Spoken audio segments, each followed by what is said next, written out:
Magandang araw po sa inyo lahat. Welcome po sa panibagong video natin dito sa Makapili TV.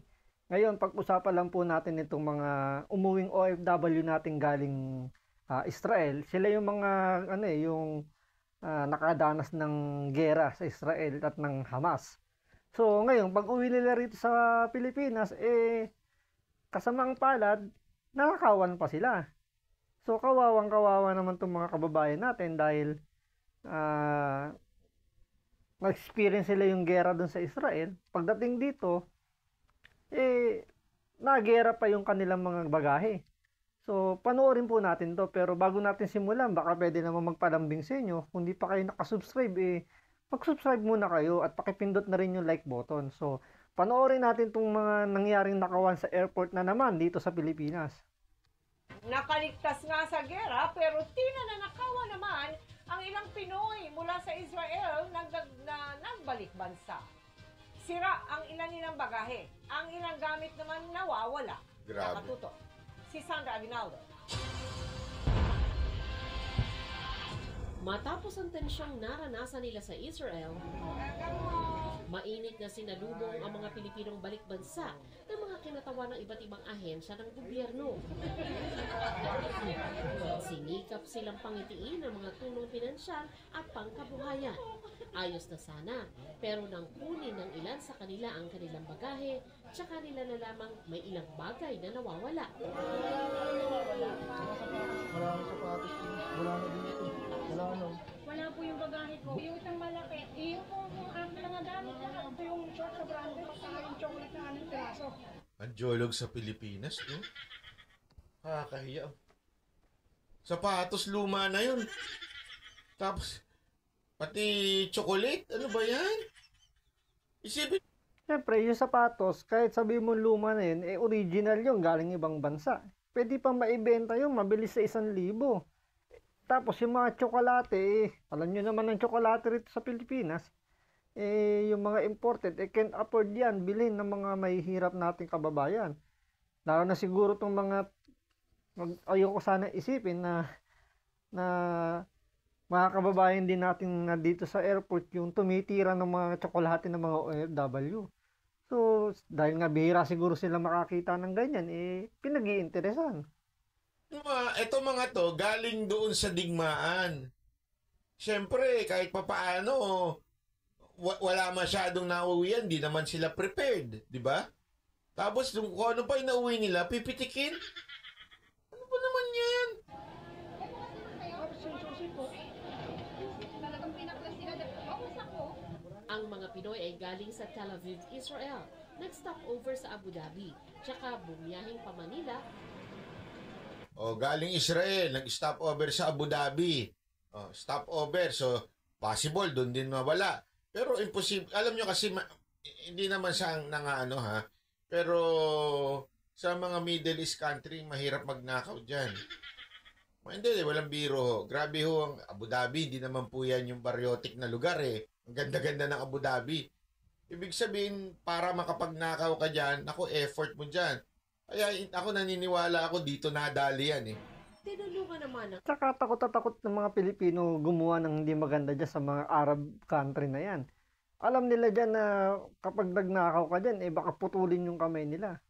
At the same time, ang Pilipinas, basang-basa ang papel ng mga ng airport natin dito sa Pilipinas. Basang-basa ang papel. Alam na alam yan. Mas kinakabahan pa yung mga Pilipino sa gamit nila pag nandito na sa Pilipinas kesa yung gamit nila nando sa airport ng ibang bansa. OWA, Overseas Workers Welfare Administration, na mag-file ng kanilang reklamo sa airline na kanilang sinakyan ang isa sa mga OFW na nawalan ng bag. Nangako din ng OWA na tutulungan ang mga OFW na mag-follow up sa kanilang reklamo. Sinusubukan pa naming makuha ang panig ng airline na kanilang sinakyan.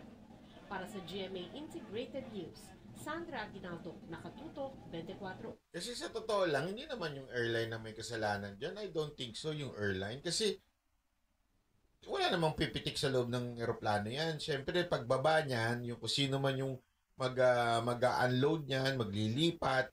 So, ang possible, dalawa lang possible niya. Doon sa Abu Dhabi nangyari yan, o dito sa bansa natin. Pero sa Abu Dhabi, magdadamputan doon, bubuksan. Hindi mag-e-effort. Maniwala ko kayo sa akin.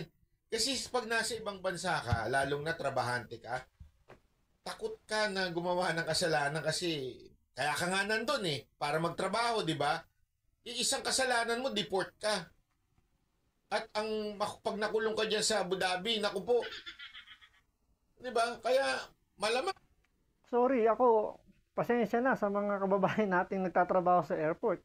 Pero, kung ikaw tatanungin, tanungin mo yung mga OFW, sino yung sa tingin nila saan nawala yung gamit nila? Doon sa Abu Dhabi o dito sa Pilipinas? I-comment nyo dyan. Tingin nyo, saan nawala? Sa Abu Dhabi o sa Pilipinas? Kayo na sumagot. Sa malamang, hindi naman sa inaano ko, dito yan nangyari. Kakaiba tayo to. Sabi ko, wala talaga itong natin, DOTR natin. Wala talaga sa hulog. Kailangan itong DOTR natin, mapalitan talaga yung sekretary. Hindi ko sa kailangan talaga mapalitan itong DOTR. Kasi hindi ko sinasabing kasalanan niya yan. Na pinitik niya yan. Wala ko sinasabing gano'n. Na sinasabi ko lang, parang walang takot sa kanya yung tao.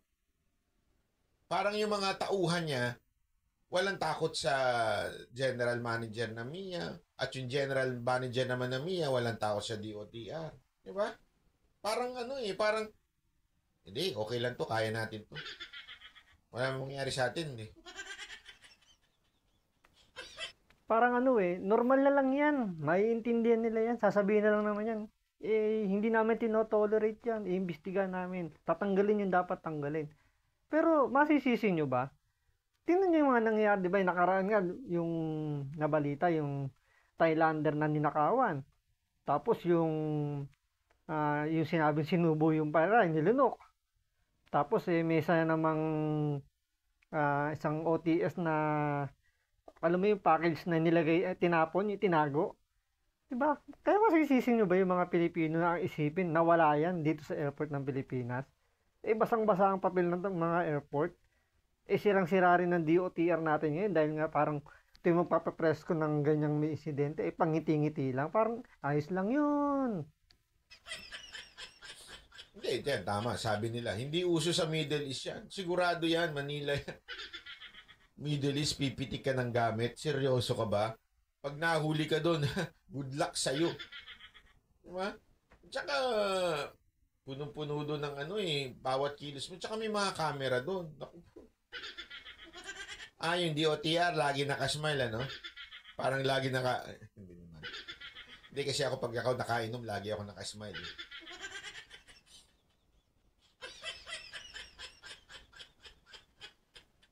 Nako, grabe. Kawawa lang. Naawa lang ako dito sa mga kababayan natin. Isipin mo, trauma na nga yung yung magsabog-sabog sa tabi mo. Kaya ka nga di ba? Nag-repatriate, kaya ka nga umuwi dito para maging safety ka. Tapos pagdating mo dito, yung safety naman ng gamit mo nadali. Ano ka? Kajulogan yan. Din, alam mo, iba na talaga Ewan ko ba kung ba't di pa tayo nagigising? Ewan ko bakit Takatakas ka nga dun sa Israel, sa gera dun. Tapos, pag bumibiyahe ka na, narelieve na yung pakiramdam mo na, ligtas na kami dahil wala na kami sa Israel. Ang iniisip mo naman, paano kaya yung gamit namin? Paglapag ng Pilipinas, di kaya may mawala rito? Ay nga, kinakatakot nila, nawala nga sila ng gamit. Marami pa rin sa Pilipinas ang tanga. Talagang tuwan-tuwa ba sila? Okay lang yan. Okay lang mo ba sa inyo, OFW? Okay lang mo ba sa inyo mga OFW na ganyan? Ang uuwian ninyong airport. Tanongin ko kayo. Alam mo, nakakatawa nga Kasi yung bagahe ko, ito, papakita ko. Tawan-tawa si Mocha kasi bumili ako nito. Plastic na bagahe kasi nilalagay sa luggage mo. Di ba? Bumili ko niyan. Nagtatawanan ako ni Mocha, sabi niya, "Manjologs mo naman, ba't mo pa plastic yan?" O sige, pag may nawala sa'yo, bahala ka ha. Di pinlastic niya yung kanya. Yung 4 namin bagahe, naka-plastic na. Akala ko, Pagdating namin pagdating ko sa airport, nung paalis kami, akala ko, kami lang ang naka-plastic. Marami na pala naka-plastic ngayon. Na mga bagahe. Oo, malupit ako, Brad. Mautak ako eh. Sabi ko, bago man lang nyo ako nakawan, pahirapan ko naman kayo. Ang bihira. Di ba dapat kung ikaw empleyado na ka ng airport sa atin dito, tapos makikita mo yung mga kapwa natin Pilipino, ganyan yung ginagawa. Di ba dapat na-offend ka na parang, ano ba tingin nyo sa amin dito mga puro magnanakaw? Di ba dapat ma-offend ka eh? Nakakahiya oh. Biruin mo, yung sabi natin hindi naman intention talagang isipin na may mga magnanakaw dyan. Pero para sa safety ng gamit mo, dahil malaki yung posibilidad na pwede kang mawalan ng gamit, ang gagawin mo, ganyan, medyo nakakatawa, pero para sa safety ng gamit mo, gagawin mo na lang. Ako, naghirap akong pambibili, baka ipon ng pambili sa mga gamit ko. Kayo, padadaling ko lang yung pagnakaw nyo. Hindi ako papayag noon. Pahirapan ko man lang kayo. Alam kong mananakaw pa rin niya kung gugustuhin nila, pero at least medyo mahirapan naman ng konti.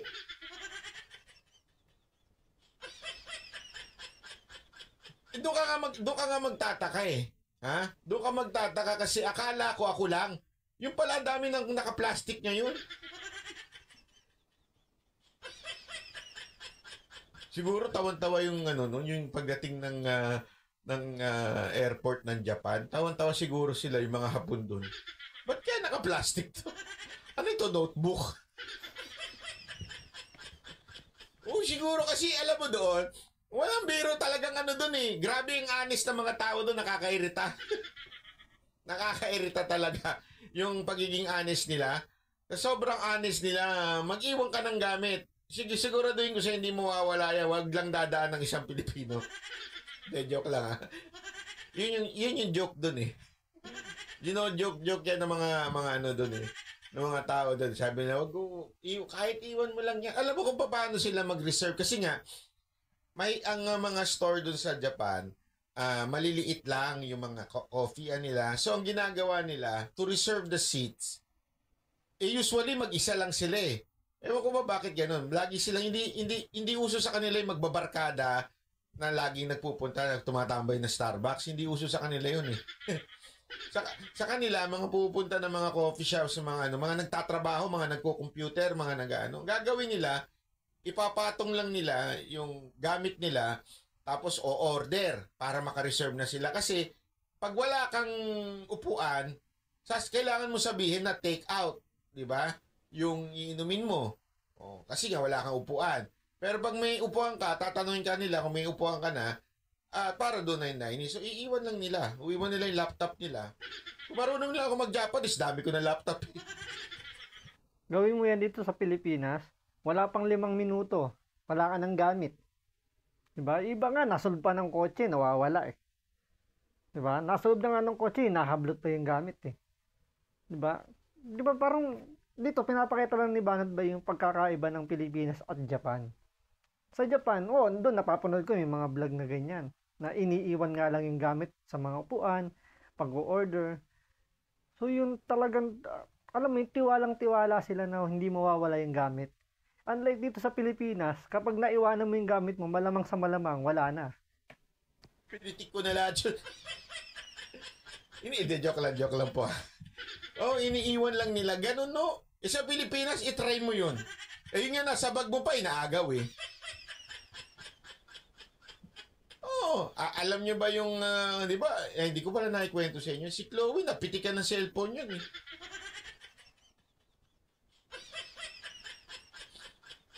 As in, sobrang tindi nun. As in, nasa sasakyan siya, nagmamaneho siya talaga.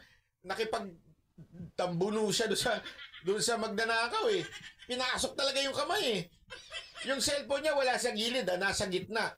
Talagang pinasok sa loob eh. Sabi ko, kakaiba talaga sa Pilipinas. Nasa tabi mo na, pipitikin pa.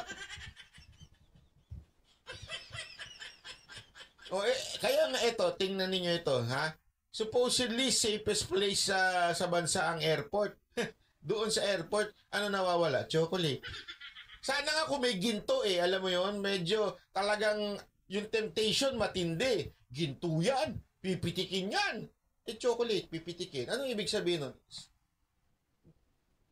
isipin mo to bakit gagawin ng isang tao na pitikin ng tsokolate sa isang maleta?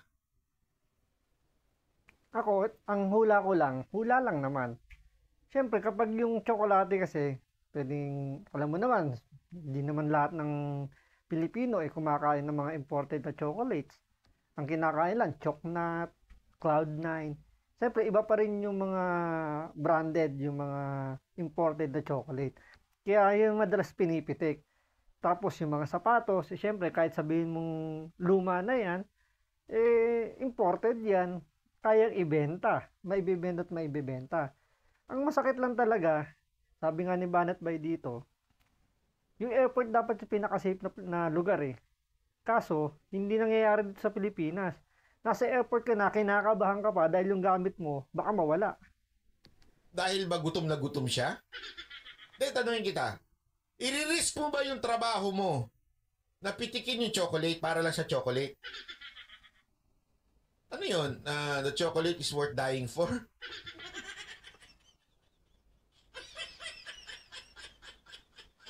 Hindi, di ba? The only reason kung bakit pipitikin yun, alam nyo kung bakit? Simple lang. Alam kasi nilang wala mangyayari sa kanila, kaya pagtitripan nilang pitikin kahit ano.